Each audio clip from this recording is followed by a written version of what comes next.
Constantine, a Hellblazer podcast.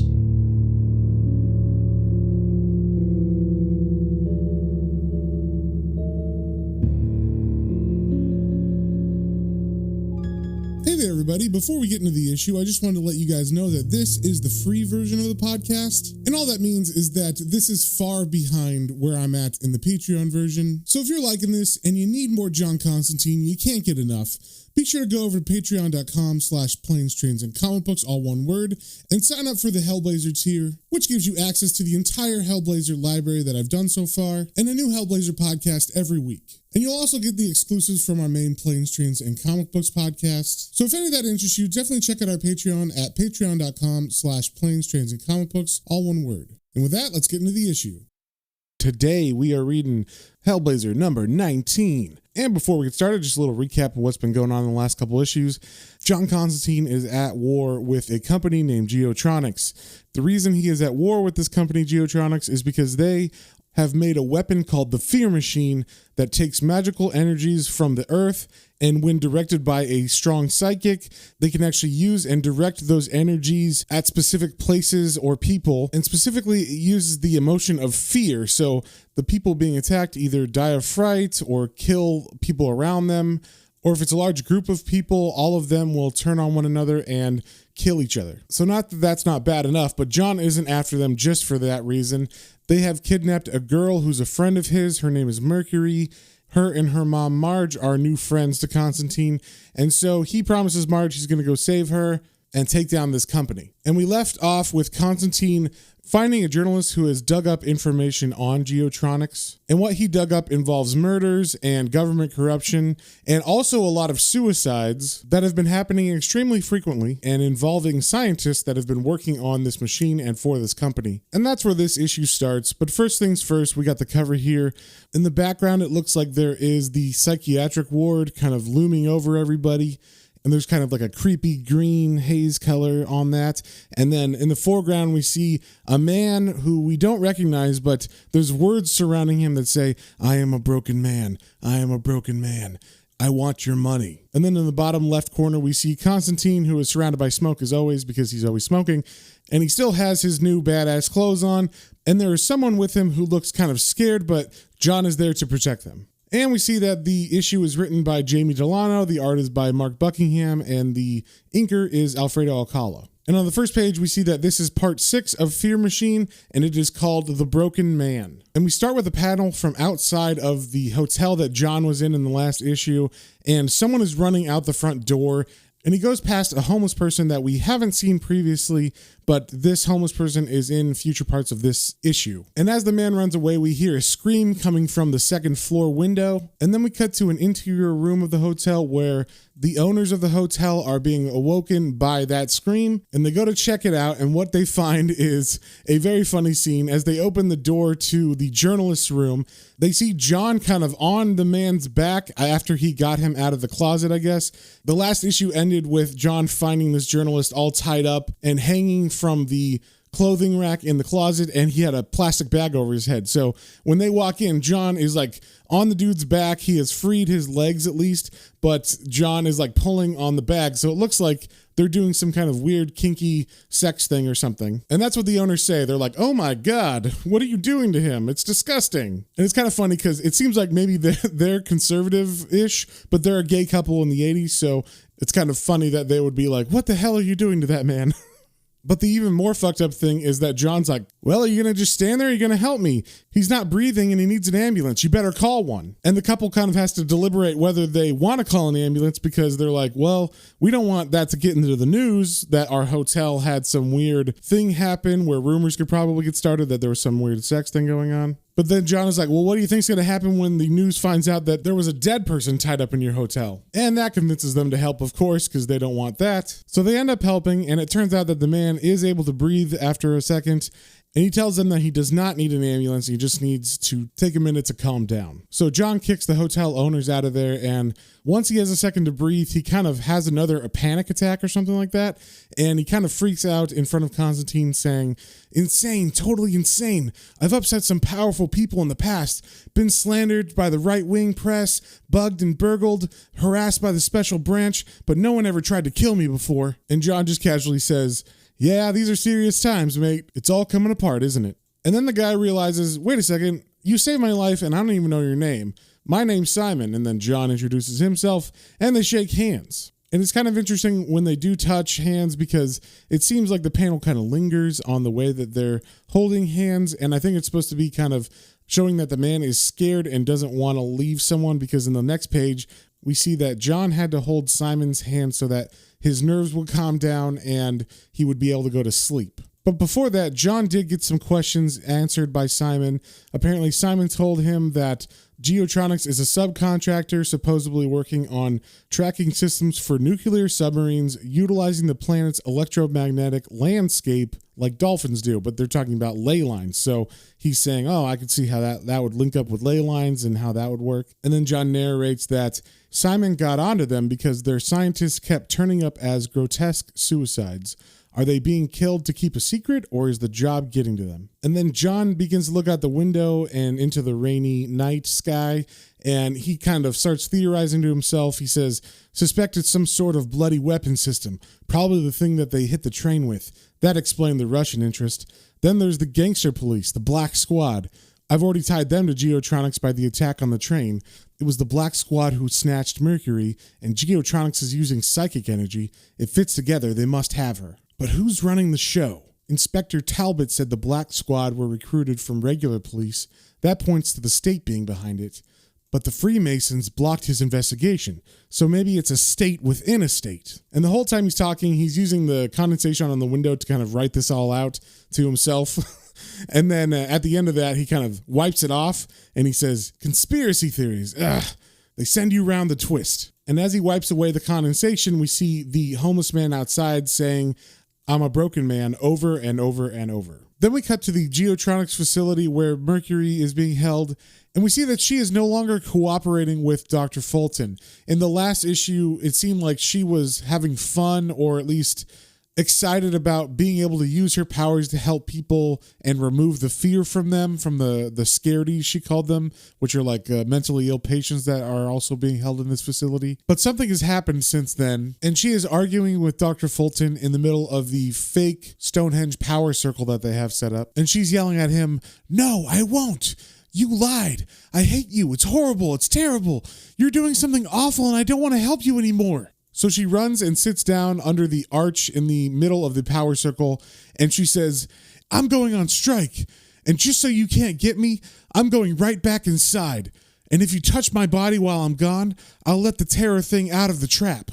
So while she begins to use the machine, Dr. Fulton walks away and just kind of lets her do her thing. And he walks back up to his office and thinks to himself, why?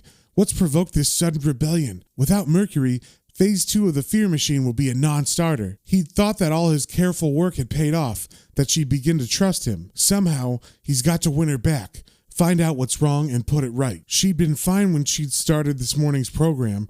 Something had happened while she was out of her body in the system. He'll have to review the tapes. And then he reaches for some tapes that I guess are like the recordings of her mind waves while she's working in the Fear Machine. And he also picks up some tranquilizers that he has on his desk, and the narration says, but before he can press the buttons, he needs another trank to stop his hands from shaking. Must be working too hard. That's what Siskin had said. And up until this point, we haven't heard the name Siskin before, but on the next page, we find out who he is. Basically, Siskin was the psychic that Geotronics had using the machine before Mercury was taken. And earlier in the day, when Mercury was using the machine, she actually found him inside the Fear Machine. Like, it had taken his consciousness out of his body. It sucked him out and trapped him within the Fear Machine's conglomerations of all the fears that Mercury has been collecting. And as her mind floats around in the Fear Machine, the narration says, Mercury can't bear to think about what happened to him. They never even told her that he existed. She'd never have helped them if she'd known. She's been so stupid. She let Fulton trick her, got carried away with all the fantastic things he'd shown her. And she goes on to describe that earlier in the day, she was taking the fears out of a little boy named Matthew Riley, and he was scared of the concept of cancer. He didn't know exactly what it was, but he knew that his mom had died of it. And to him, it was like an actual like amorphous blob of death that was creeping through his window in his dreams and stuff. So she took that away from him and was putting it into the fear machine. And ever since she's been getting these fears out of people, it seems to get easier and easier to put the fears into the fear machine. Apparently, it used to be a harder thing that she had to kind of force the fears into this machine, but now the narration says, these days, it didn't seem nearly so hard to get the terrors into the trap. It was as if once they got near it, they wanted to go in. And she was getting more and more cocky about being able to put these fears in easily and stuff, so she was like, you know what? I want to see what's inside this fear machine, like this box, this trap that I've been putting these fears in. I'm going to look into it. And when she does, she's basically staring into the physical manifestation of like fear and terror and despair and all these feelings that they've crammed into this box, or trap as they call it. And as we're learning about what she saw, Dr. Fulton is reviewing the tapes at the same time. So he's looking at the brainwaves of the boy that she's taking the fear from, also her herself, and also the body of Siskin, who I guess the doctors don't know that his consciousness is trapped in the fear machine.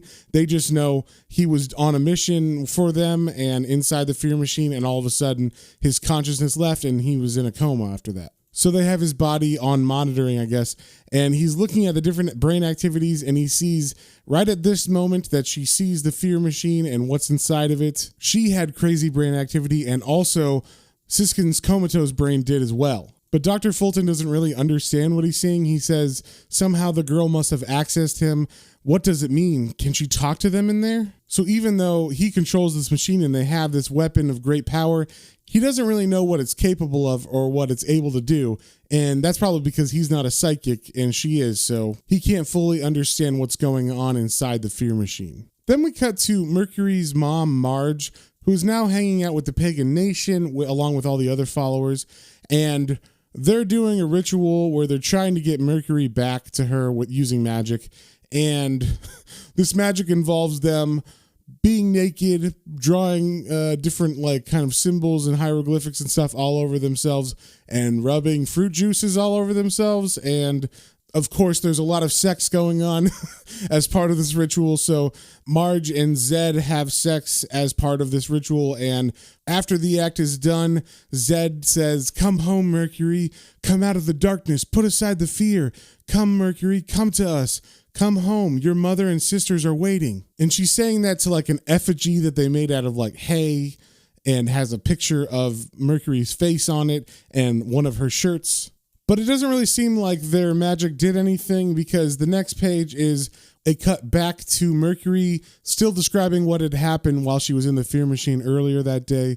So as she's looking at this fear blob that kind of looks like Akira or something, it's definitely like an amalgamation of all these different monsters and fears and people and stuff all crammed into one being. She sees the face of Siskin come out of the blob and say, "Help me, let me out. This is wrong. I'm not part of this. It was an accident. The backlash caught me. I want my body, please." And the narration says, "The fear is cruel and remorseless, but it must be faced. Else it would catch her and destroy her as it had Siskin. Help me," he said, but he was beyond anybody's help.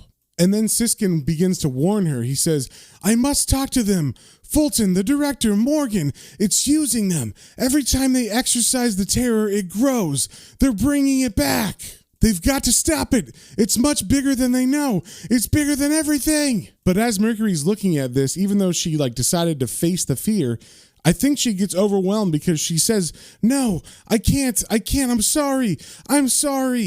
And she just keeps saying, "I'm sorry," as she slowly floats backwards out of the trap where this fear is kept. And as she backs away, Siskin's consciousness that was talking to her gets pulled back inside the fear blob and becomes enveloped by it. And he yells something at her. I'm not exactly sure what it is, but I'll try to say it. It's some kind of either magical incantation or something, or just something that we're supposed to remember that will make sense later. So he says the words, "Jala Cantiliokin." And once again, I'm not sure what that means, but I'm sure it will come up later. So as he says that and gets pulled back in, Mercury's consciousness is moving farther and farther back from this fear trap.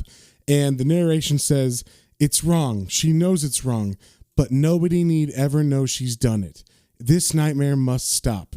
It's time to go home. And then on the next page, we get a weird little interlude where apparently for the last 2 days, John has been talking to Morpheus from Sandman. And I guess he's been having bad dreams, so he had the Sandman take his bad dreams away from him. And his narration says, 2 days I've been messing about with that weirdo.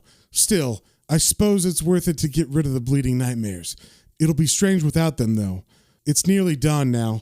Looks like I'll have to wait for my first night of blissful sleep. Better get back to HQ and pick up Simon. We've got a funeral to go to. So he just left Simon for 2 days, I guess to get rid of nightmares that he was having. And now him and Simon are going to go to the funeral for Inspector Talbot's wife, who killed herself in the last issue. And then we cut back to Dr. Fulton, who has gone into the Fear Machine room now. And he's checking on Mercury because she seems catatonic at the moment, and he's worried that she will end up, or did become, like Siskin and end up becoming comatose. But as he gets closer to her, she all of a sudden wakes up and startles him really bad. And he asks if she's been okay and what she's been doing in there. And she says she's just been thinking and talking to Mr. Siskin. And then she explains that Siskin is trapped in the machine, but don't worry, he's all mixed up inside the terrors and he's gone mad and you won't have to worry about him again. And all of a sudden her demeanor changes from what she was like before where they were arguing. And I think it's because she decided that she needs to go home now. So she has mentioned previously that she knows that Dr. Fulton is creepy and watches her all the time. And there's definitely been a hint that maybe he has some kind of attraction to her. And she uses this moment and this knowledge to trick him and get him to take her outside of the facility. So she goes up to him and she's like, "You look tired, Dr. Fulton. You need some fresh air." "I know. Why don't we go for a ride in your car?" And he's like, "Well, I don't know." And then she gives him a kiss on the cheek and says, "Oh, please, I'd like to." And he's like, "All right, why not?" And then we cut to John and Simon, who are showing up to the funeral of Inspector Talbot's wife. And at first the inspector's kind of gruff with them, but eventually they talk him into walking with them as they're trying to get him to join the team and work with them to uncover this conspiracy more. And as they're walking, we see someone is following them, and it is the homeless man from the beginning of the issue that was outside of the hotel that was saying, I'm a broken man, over and over again. So at first he's kind of far back, but then as they keep walking, he gets closer and closer. And then they go down into a subway tunnel and are waiting for a train. And while they're talking, the homeless man comes up to John, and John just assumes he's going to ask for change and says, "Sorry, pal, I don't have any change." And then as John's about to ask the inspector another question, like mid-word, the homeless man shoves his fingers inside of John's mouth with something in them and says, "I don't want your money, I want your love." And then he jumps in front of the oncoming train and kills himself. And right before the train hit him, he did yell one more word, and it was the same thing that Siskin said before he got pulled back into the terrors. The homeless man yelled, "Jala Kantiliokin." And then the train hits him, and John and the inspector and Simon are freaked out. They're like, "What the heck? That guy just killed himself." And then John pulls something out of his mouth that the homeless man shoved in there, and it was a folded up piece of paper that says, "Tremble, the GOAG is coming." And the way GOAG is written, it's obvious that those letters stand for something, but we don't know what they mean yet. And there's also a symbol on the paper. And when Simon sees that symbol, he's like, "Wait a second, I've seen this symbol before. The bastard who strangled me, he wore it on his ring." And then we get a panel that is like a memory from when Simon was getting strangled. And we see the man that strangled him was this big fat guy that is about to strangle him with a rope, and on his right hand, on his ring finger, is this round ring with this symbol on it, and it's kind of hard to describe, but basically, it kind of looks like if you split a arrow down the middle, and then the bottoms kind of curl up towards each other, and now that I'm looking at it, it kind of looks phallic, and I'm sure that's not an accident. So that is the end of the issue. If you have any comments, questions, or suggestions, you can email me at planestransandcomicbooks, all one word, at gmail.com, and we'll see you on the next one.